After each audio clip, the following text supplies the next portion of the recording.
حضرت موسیٰ نے اللہ سے سوال کیا نا کہ اللہ تو نے یہ موت اور زندگی کو کیوں بنایا؟ یہ کیا دنیا کا مقصد ہے کہ ایک بچہ پیدا ہوتا ہے، پیدا ہونے کے بعد ماں باپ اسے پرورش کرتے ہیں، بڑا کرتے ہیں، کوئی بچپن میں ہی انتقال کر جاتا ہے، کوئی جوانی تک رہتا ہے، کوئی بڑھاپے تک رہتا ہے، لیکن ایک وقت آتا ہے کہ اسے دنیا سے جانا ہوتا ہے، اسے رخصت ہونا ہوتا ہے۔ اس بات کا جواب اللہ نے قرآن میں بھی دیا ہے۔ اللہ تعالیٰ فرماتا ہے الذی خلق الموت والحیات لیبلوکم ایکم احسن عملا۔ اللہ فرماتا ہے ہم نے موت اور زندگی کو بنایا۔ ہم یہ سمجھتے ہیں کہ شاید بے فائدہ ہم پیدا کر دیے گئے۔ اچھا، یہ سوال جو تھا نا، یہ ہم نے دنیا میں جانا ہی نہیں۔ ہم نے کبھی کسی سے نہیں پوچھا کہ آخر یہ دنیا میں ہم آئے کیوں ہیں۔ دیکھو، ہر چیز کے پیچھے ایک وجہ ہوتی ہے، کوئی نہ کوئی وجہ ہوتی ہے نا۔ آپ یہاں آ کے بیٹھے ہوئے ہیں، اس کے پیچھے بھی کوئی وجہ ہے۔ ہم بات کر رہے ہیں، اس کے پیچھے بھی کوئی وجہ ہے۔ یہ موبائل کے پیچھے کور لگا ہوا ہے، یہ اس کے پیچھے بھی وجہ ہے۔ یہ لائٹنگ جل رہی ہے، کیوں جل رہی ہے؟ کیونکہ اندھیرا تھا، اندھیرے کو ختم کرنے کے لیے لائٹیں جلائی گئی۔ غرض کے دنیا کے ہر کام کے پیچھے کوئی نہ کوئی وجہ ہوتی ہے۔ لیکن دنیا کا جو سب سے بڑا کام تھا وہ یہ تھا کہ اللہ تو نے ہمیں پیدا کیوں کیا؟ صرف کمانے کھانے کے لیے، بڑے گھر بنوانے کے لیے، پھر مر جانے کے لیے؟ تو نے کیوں پیدا کیا؟ یہ سب سے امپورٹنٹ سوال تھا، لیکن افسوس یہ سوال کا جواب نہ والدین نے بتایا، نہ ٹیچر نے بتایا، نہ دوستوں نے بتایا، نہ رشتہ دار، کسی نے نہیں بتایا۔ لیکن جس نے پیدا کیا ہے نا، اس نے بتایا۔ اللہ نے فرمایا وَمَا خَلَقْتُ الْجِنَّ وَالْإِنسَ إِلَّا لِيَعْبُدُونَ، میں نے جنات اور انسان کو اپنی عبادت کے لیے پیدا کیا ہے۔ اور اللہ فرماتا ہے کہ اے میرے بندو، تم سب دنیا میں ایک دوڑ لگا رہے ہو، اور اعلموا انما الحیات الدنیا لعب ولہو وزینۃ وتفاخر بینکم وتکاثر فی الاموال والاولاد۔ اے لوگوں، جان لو، سمجھ لو، یہ جو دنیا ہے نا، یہ زیب و زینت، آرائش، یہ آرامیں، یہ صرف تمہاری نظر کا دھوکہ ہے۔ دیکھو اللہ تعالیٰ کیسے سمجھا رہا ہے، کیسے پیار سے بتا رہا ہے کہ لوگوں، یہ جو تمہیں نظر آ رہا ہے یہ حقیقت ہے ہی نہیں۔ اللہ نے قرآن میں مثال دے کر فرمایا کہ یہ دنیا جس کو تم دیکھتے ہو اور اس کو پانے کی خواب دیکھتے ہو اور اس کی طلب میں لگ جاتے ہو، یہ تو وہ دنیا ہے، ایسے ہے۔ اللہ قرآن میں فرما رہا ہے جیسے تم سڑک پہ راستے میں چلتے ہو تو تمہیں روڈ پر دور تمہیں پانی نظر آتا ہے روڈ پر، لیکن جب تم روڈ کے بالکل قریب پہنچتے ہو نا آگے، تو وہ پانی وہاں نہیں ہوتا، وہ پانی پھر اور دور ہو جاتا ہے۔ تو اللہ فرما رہا ہے اسی طرح سے تم دنیا کی طلب میں لگے ہوئے ہو، دنیا تمہارے ہاتھوں سے نکلتی جا رہی ہے اور تم دنیا کو پانے کی طلب میں دنیا کے پیچھے پیچھے دوڑتے جا رہے ہو۔ تو اللہ نے فرمایا زیب و زینت، آرائش جو دنیا میں عیش و عشرت دیکھ رہے ہو، اس کی کوئی حقیقت نہیں ہے۔ اللہ فرما رہا ہے تمہیں دھوکے میں ڈال رہی یہ چیزیں، یہ مت کرو۔ یہ موت اور زندگی کو اللہ نے ایک مقصد کے لیے بنایا ہے، اور اس مقصد کا ذکر اللہ تعالیٰ نے سورہ ملک کی دوسری آیت میں کرتے ہوئے فرمایا الذی خلق الموت والحیات لیبلوکم ایکم احسن عملا، کہ اللہ فرماتا ہے ہم نے موت کو اور زندگی کو بنایا اس لیے تاکہ ہم دیکھیں گے، آزمائیں گے تم میں اچھے عمل کون کرتا ہے۔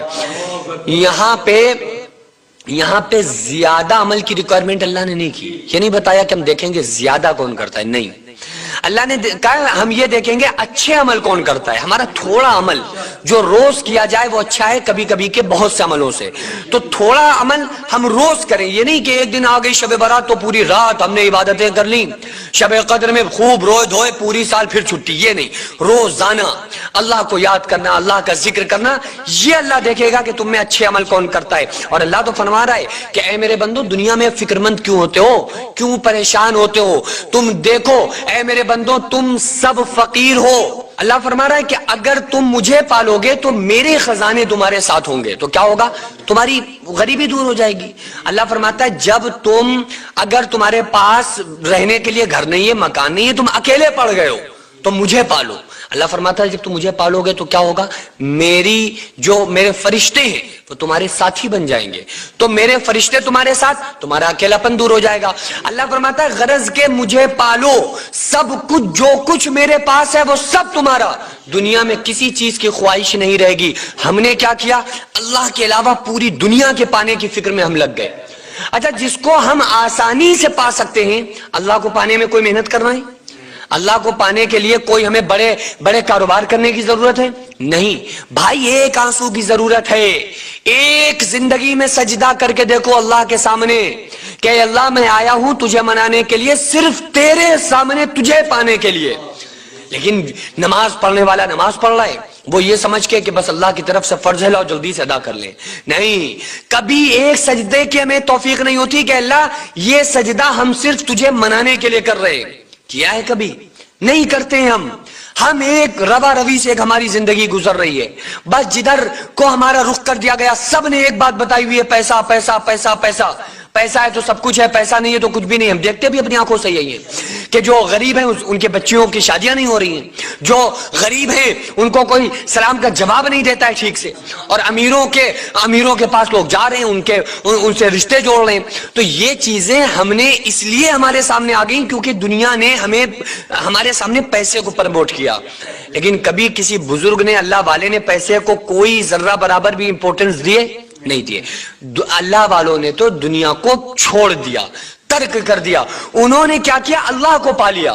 جب انہوں نے اللہ کو پایا تو اللہ نے کیا کیا؟ اللہ فرماتا ہے کہ جب تم مجھے پالو گے تو میں پوری کائنات کو میں تمہارا غلام بنا دوں گا، پھر پوری کائنات غلامی میں آ جاتی ہے۔ اس لیے اللہ کو پاؤ، اللہ اسی کے لیے گلا کرتا ہے، یا ایھا الانسان، اے انسانوں۔